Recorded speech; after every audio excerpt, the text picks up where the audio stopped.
அன்புள்ள ஆண்டவரே, மீண்டும் உம்முடைய பலத்த கிருபை இந்த இரவிலிருந்து எங்களை மீட்டெடுத்து எங்களுடைய சரீரத்திற்கு நல்ல நித்திரையை கொடுத்து காலையில் உம்முடைய கிருபையின் கரம் எங்களை எழுப்பி இந்த வெள்ளிக்கிழமையின் காலையின் பொழுதை காண்பதற்கு எங்களை அழைத்தீர். நன்றி ஆண்டவரே. அவர் காலைதோறும் எழுப்புகிறவர் என்று ஏசாயா பக்தன் சொல்வது போல எங்களை இந்த நாளிலும் எழுப்பி உம்முடைய சங்கமத்தில் நாங்கள் கூடி வருவதற்கு என் தேவன் கிருபை செய்தீர். நன்றி ஆண்டவரே. வந்திருக்கின்ற எங்கள் ஒவ்வொருவருக்குள்ளும் உம்முடைய கிருபை இருந்து பாதுகாத்து கொள்ளும். மீட்பர் இயேசு கிறிஸ்துவின் நாமத்தில் ஜெபிக்கிறேன் நல்ல பிதாவே, ஆமென். அன்பான உடன் விசுவாச பிள்ளைகளே, கர்த்தருடைய வார்த்தைகளை கேட்பதற்கு வந்திருக்கிற உங்கள் அனைவருக்கும் நம் ஆண்டவரும் இரட்சகருமாய் இருக்கிற இயேசு கிறிஸ்துவின் பரிசுத்த நாமத்தின் இந்த வெள்ளிக்கிழமையின் காலையின் வாழ்த்துக்களை தெரிவித்துக் கொள்கிறேன். வந்திருக்கின்ற உங்கள் அனைவரோடும் தேவ கிருபை சமாதானம் தங்கியிருந்து இந்த நாளை கர்த்தருக்குள் நாம் உன்னை உத்தவமாய் ஆசரிக்க தேவன் நம்மை பலப்படுத்த வேண்டும் என்று சொல்லி தேவ சமூகத்தில் உங்கள் அனைவரையும் கேட்டுக்கொள்கிறேன். கர்த்தர் நம் அனைவரோடு கூட இருப்பாராக. உங்கள் அனைவருக்கும் இந்த வெள்ளிக்கிழமையின் காலையின் வாழ்த்துக்களை தெரிவித்துக் கொள்கிறேன். கர்த்தர் நம்மோடு இருப்பாராக. இன்றைக்குரிய செய்தியினுடைய தலைப்பு என்னவென்றால், ஆத்துமா அழியுமா அழியாதா? இன்றைக்கு ஆத்துமா அழியாது என்று அநேகர் சொல்லுவதை நாம் கேட்கிறோம். வேதாகமத்தில் மனிதன் வேதத்தை கற்றதற்கு பின்பு தங்களுடைய சுய கருத்துக்களை அதுதான் திட்டம் என்று நிரூபித்து காண்பிப்பதற்கு முயற்சி எடுக்கிறார்கள். ஆனால் அது உண்மை அல்ல. ஆண்டவர் படைப்பில் நம்மை எப்படி படைத்தார், ஏன் படைத்தார், எதற்காக படைத்தார், அந்த படைப்பில் நாம் அழியாத வரம் பெற்றிருக்கிறோமா என்பதை யோசித்து பார்ப்போம். இன்றைக்கு அநேகர் சொல்லுகிறார்கள் ஆத்துமா அழியாது. இந்த ஆத்துமா என்பது எதை குறித்து சொல்லுகிறது என்றால், இங்கு நீதிமொழிகளின் புஸ்தகம் 11வது அதிகாரம் 30வது வசனம் இப்படி சொல்லுகிறது. ஆத்தும ஆதாயம் பண்ணி கொள்ளுகிறவன் பாக்கியவான் என்று ஆண்டவர் சொல்லுகிறார். நீதிமானுடைய பலன் ஜீவ விருட்சம். ஆத்துமாக்களை ஆதாயப்படுத்திக் கொள்ளுகிறவன் ஞானமுள்ளவன் என்று ஆண்டவர் சொல்லுகிறார். இந்த இடத்தில் ஆத்துமாக்கள் என்று சொல்லும்போது ஒரு மனிதனுடைய ஜீவிதத்தை குறிக்கிறது, மனிதனை குறிக்கக்கூடியது. அது ஆணாக இருந்தாலும் பெண்ணாக இருந்தாலும். ஆத்துமா என்பது இன்னொரு இடத்தில் ஒரு சரீரத்தை குறிக்கிறது, ஜீவிதத்தை குறிக்கிறது. 22வது சங்கீதம் 29வது வசனம் இப்படி சொல்லுகிறது. பூமியின் செல்வவான்களே யாவரும் புசித்து படுத்துக் கொள்வார்கள், புழுதியில் இறங்குகிறவர்கள் யாவரும் அவருக்கு முன்பாக வணங்குவார்கள். ஒருவனும் தன் ஆத்துமா அழியாதபடி அதை காக்கக்கூடாதே என்று சங்கீதக்காரர் சொல்கிறார். ஒருவனும் தன் ஆத்துமா அழியாதபடி அதை காக்கக்கூடாதே. ஆதியிலே ஆண்டவர் ஒரு தண்டனை நமக்கு கொடுத்தார். நீ இந்த பழத்தை புசிக்கக்கூடாது, அப்படி புசித்தால் புசிக்கும் நாளிலே நீ சாவாய் என்று ஆண்டவர் சொல்லுகிறார். பாவத்தின் சம்பளம் மரணம் என்று வேதம் நமக்கு கற்றுக் கொடுத்திருக்கிறது. ஒருவராய் சாவாமை உள்ளவர் யாரென்றால் அது ஆண்டவராக இயேசு கிறிஸ்து என்று வேதம் நமக்கு சொல்லுகிறது. இன்றைக்கு இந்த சாவாமையை நாம் தரித்து கொண்டு இருக்கிறோமா என்றால் நிச்சயமாக இல்லை. ஆண்டவர் சொல்லுகிற வார்த்தை என்னவென்றால், மனிதன் தன்னுடைய ஜீவனை, தன்னுடைய ஆத்துமாவை காத்து கொள்ள முடியாது என்று ஆண்டவர் சொல்லுகிறார். 89வது சங்கீதத்தை நாம் வாசிக்கும்போது 48வது வசனம் இப்படி சொல்லுகிறது, மரணத்தை காணாமல் உயிரோடு இருப்பவன் யார்? தன் ஆத்துமாவை பாதாள வல்லடிக்கு விலக்கி காக்கிறவன் யார் என்று சொல்லுகிறார். தன் ஆத்துமாவை பாதாள வல்லடிக்கு விலக்கி காத்து கொள்ளுகிறவன் யார்? அன்பு பிள்ளைகளே, இன்றைக்கு வேதம் சொல்லுகிற வார்த்தை, ஒரு மனிதன் இந்த லோகத்தில் பிறப்பான் என்றால் அவன் பிறக்கின்ற காலம் ஆண்டவரால் ஆசீர்வதிக்கப்பட்டதாக காணப்படும். வாழ்கின்ற காலம் அவன் ஆசீர்வாதத்தை பெறுவானா பெற மாட்டானா என்பது ஆண்டவர் கையில் அல்ல, அவனுடைய கையில் உள்ளது. ஆண்டவர் பிறப்பை ஆசீர்வதிக்கிறார். வாழ்க்கை தரத்தை நாம் தீர்மானம் பண்ணுகிறோம். ஏனென்றால் அந்த அளவுக்கு நம்முடைய ஞானம், நம்முடைய யுக்தி, நம்முடைய உலகத்தின் ஜீவிதம் எல்லாம் அந்த அளவுக்கு பெருகிவிட்டது. அப்பொழுது நாம் என்ன செய்கிறோம் என்றால், நாம் நினைத்தது நடக்கும் என்று நாம் நினைக்கிறோம். பிரசங்கியின் புஸ்தகம் 8வது அதிகாரம் 8வது வசனத்தை வாசிப்போம் என்றால், ஆவியை விடாது இருக்கிறதுக்கு ஆவியின் மேல் ஒரு மனுஷருக்கும் அதிகாரம் இல்லை, மரண நாளிலும் அவனுக்கு அதிகாரம் இல்லை, அந்த போருக்கு நீங்கி போவதும் இல்லை, துன்மார்க்கனை துன்மார்க்கம் விடுவிக்க மாட்டாது என்று சொல்லுகிறார். ஒரு மனிதன் சாகாமல் இருக்க முடியாது. ஆவியை விடாது இருப்பதற்கு அவனுக்கு அந்த மரணத்தின் மேல் அவனுக்கு அதிகாரம் இல்லை என்று சொல்லுகிறார். அப்படி என்றால் அன்பு பிள்ளைகளே, ஆண்டவர் யோவானை குறித்து சொல்லும்போது, நான் வரும் வரை இவன் இருக்க எனக்கு சித்தமானால் உனக்கு என்ன என்று அங்கு ஆண்டவர் யோவானை குறித்து சீசர்களுக்கு மத்தியிலே சொல்லுகிறார். சீசர்கள் இவன் காரியம் என்ன என்று கேட்கும்போது ஆண்டவர் யோவானை குறித்து சொல்லுகிற வார்த்தை, நான் வரும் அளவும் இவன் உயிரோடு இருக்க எனக்கு சித்தமானார். அப்படி என்றால் ஆண்டவர் வரும் வரை என்று வேதம் சொல்லுகிறதே. யோவான் எழுதின நற்செய்தி நூல் 22வது அதிகாரம், 21வது அதிகாரம் 21, 22வது வசனம் இப்படி சொல்லுகிறது, அவனை கண்டு பேதுரு இயேசுவை நோக்கி, ஆண்டவரே, இவன் காரியம் என்ன என்றார். அதற்கு இயேசு, நான் வரும் அளவும் இவன் இருக்க எனக்கு சித்தமானால் உனக்கு என்ன, நீ என்னை பின்பற்றி வா என்றார். அப்படி என்றால் இந்த வார்த்தையை கேட்ட மாத்திரத்தில் அவர்கள் நினைத்த நினைப்பு என்னவென்றால், அந்த சீசன் மரிப்பது இல்லை என்ற பேச்சு சகோதரருக்குள்ளே பரம்பிற்று. ஆனாலும் அவன் மரிப்பது இல்லை என்று இயேசு சொல்லாமல், நான் வருமளவும் இவன் இருக்க எனக்கு சித்தமானால் உனக்கு என்ன என்று சொன்னார். இன்றைக்கு அநேகர் நினைப்பது போல யோவான் மரிக்கவில்லை என்று அநேகருடைய கருத்து இருந்தாலும், ஆண்டவர் சொல்லுகிறார், அவன் மரிப்பது இல்லை என்று அவர் சொல்லவில்லை என்று வேதம் வெளிப்படையாக சொல்லுகிறது. அப்படி என்றால் அதனுடைய கருத்து என்ன என்பதை நாம் சற்று யோசித்து பார்ப்போம்.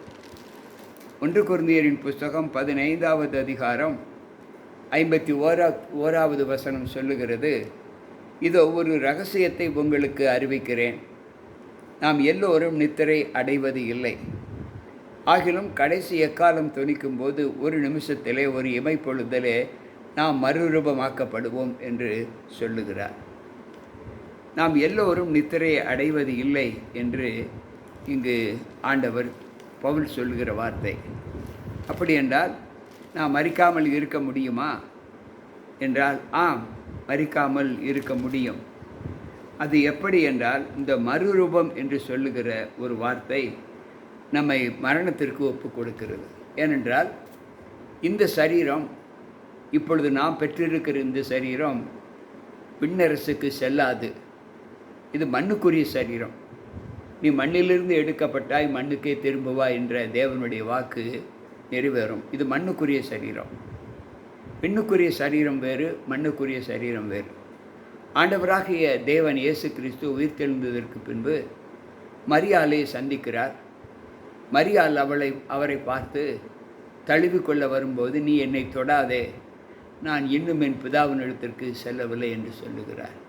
ஏனென்றால் அவர் விண்ணுக்குரிய சரீரத்தை பெற்றுவிட்டார். இவளோ இன்னும் மண்ணுக்குரிய சரீரத்தில் இருக்கிறார். ஆகவே நீ மண்ணுக்குரிய சரீரம், நீ தொட்டால் நான் அந்த சரீரத்தை நீ தொட முடியாது. ஏனென்றால் நீ இன்னும் விண்ணுக்குரிய சரீரத்தை பெறவில்லை என்று சொல்லுகிறார். அன்பு பிள்ளைகளே, இன்றைக்கு வேதம் சொல்லுகிற வார்த்தை 1 தெசலோனிக்கேயர் 4:15 வாசிப்போம் என்றால், கர்த்தருடைய வார்த்தையை முன்னிட்டு நான் உங்களுக்கு சொல்லுகிறதாவது, கர்த்தருடைய வருகை மட்டும் உயிரோடு இருக்கும் நாம் நித்திரை அடைந்தவர்களுக்கு முந்திக் கொள்வதில்லை. உயிரோடு இருக்கும் நாம் நித்திரை அடைந்தவர்களுக்கு முந்திக் கொள்வதில்லை. ஆண்டவராக இயேசு கிறிஸ்து வரும்போது சில மக்கள் உயிரோடு இருப்பார்கள். அந்த உயிரோடு இருக்கக்கூடிய மக்கள் மரணமடைய மாட்டார்கள் என்று ஆண்டவர் உயிரோடு இருப்பார்கள். ஆனால் அந்த மறுரூபம் என்று சொல்லுகிற அந்த வார்த்தை நம்முடைய சரீரத்தை முற்றிலும் மாற்றி விண்ணுக்குரிய சரீரமாக மாற்றுகிறது என்று வேதம் நமக்கு கற்றுக் கொடுக்கிறது. எனக்கு பிரியமான தேவ பிள்ளைகளே, மண்ணுக்குரிய சரீரமும் உண்டு, விண்ணுக்குரிய சரீரமும் உண்டு என்று இங்கு வேதம் நமக்கு கற்றுக் கொடுக்கிறது. எனவே எந்த நிலையிலும் நாம் தேவனோடு இசைந்து இருக்கிற அனுபவத்திலே நாம் வாழும் காலங்கள் நம்மை தேவனுக்கு எப்படி ஈடாக ஒப்பு கொடுக்கிறது என்று நாம் சொல்ல வேண்டும். ஏனென்றால் நாம் தேவ சமூகத்தில் ஆண்டவருடைய மகிமையை பெற்றிருக்கிறோம் என்றால், இன்றைக்கு ஆண்டவர் சொல்லுகிற வார்த்தை, மண்ணானவன் எப்படிப்பட்டவனோ மண்ணானவர்களும் அப்படிப்பட்டவர்களே. வானத்துக்கு உரியவர் எப்படிப்பட்டவரோ வானத்துக்கு உரியவர்களும் அப்படிப்பட்டவர்களே.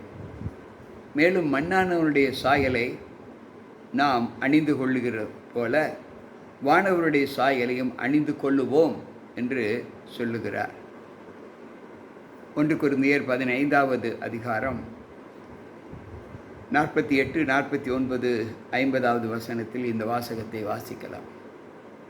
நாம் மண்ணானவருடைய சாயலை அணிந்திருக்கிறோம்.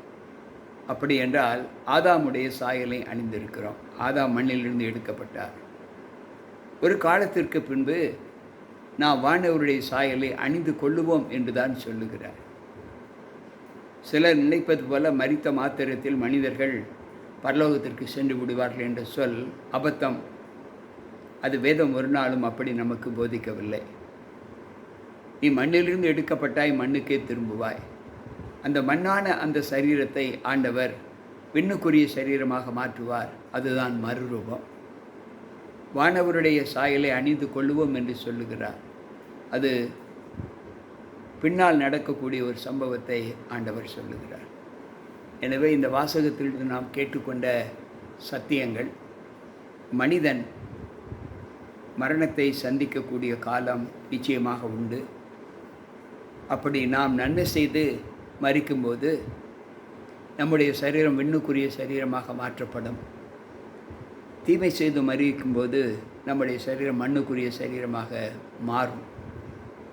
இது மாறும், இது தானாகவே மாறும், அது மாற்றப்படும்.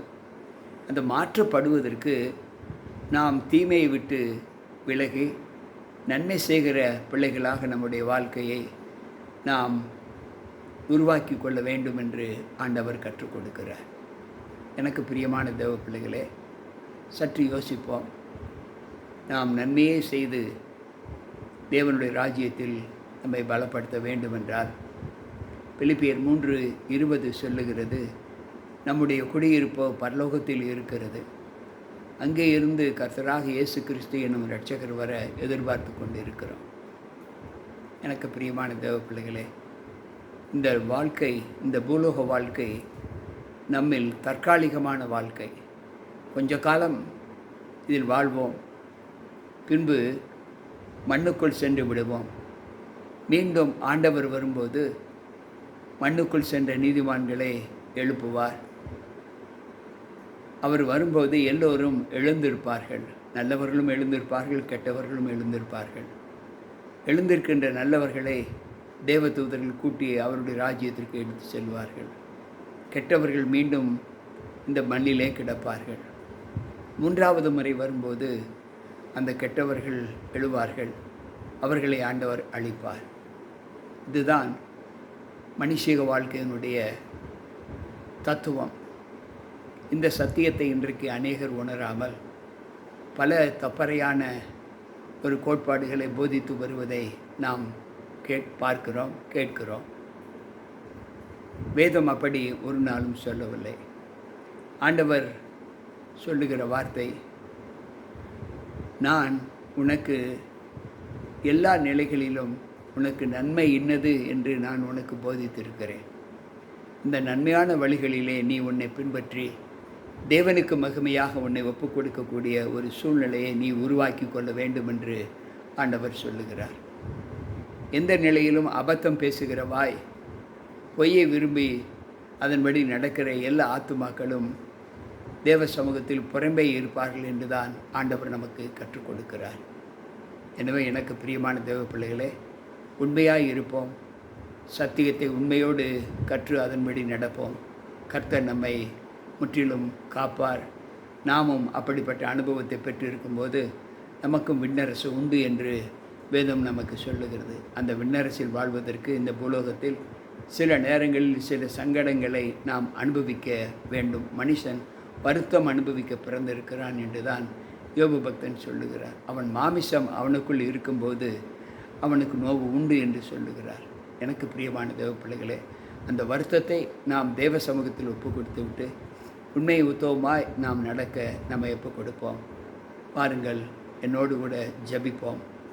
அன்பு ஆண்டவரே, உம்முடைய சமூகத்தில் இந்த நாளின் சத்தியங்களை நாங்கள் கேட்டு அதன்படி நடப்பதற்கான பலத்தை எங்களுக்கு தந்திருக்கிறீர். நன்றி ஆண்டவரே.